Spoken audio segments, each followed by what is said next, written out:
Hello bro, nindot kay lugar diri bro. Si kani akong partner nakapalit diri kuan 200 square meter. Oo. Kani kalibunan na iyahan na ni. Kini siya kuan ni. Hmm.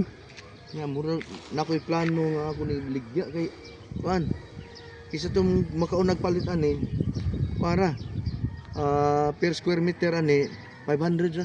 500 ba to? Oo, 500. Ang taro, pila ang taro, tinaro. Og dinaro ra kuan.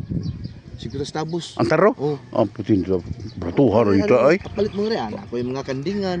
Kanding ay. Oh. Oh, nya nakoy ikaw galingong gasolina. Oo. Na, butangan sa gasolina nako. Oh, kani. Oo. Kani. Ah, datuwa di kani mo eh. Ya, Pila tong taro ni? Pila tong taro ni yuta? tag 50. 50 taro? Oh, 50. Ah, dako ko sa kadamsak, pahit ko 5,000 ka taro. Kuan, ug gusto mo kuan, kada siya naman na siya kuan dia. Kanang lock na dia. Oh. Kanang tetayan dia. Ako nagituyo pa himo para way makaari diri kay. Ah, kanit taya na. Ako ning yuta tanan diri. Ay mo yuta datuwa di kani mo no. Tanan diri oh. Datuwa Ito bukid. datuwa di mo sino. Ano pa oh? Palit mo yuta na ko 500 per square meter nya og yuta nga tinaro 50 tabos. Ah, bato. Sige nga bro, palit mo diri yuta bro ha. PM na mo bro, palit mo yuta. 50 tabos ang taro.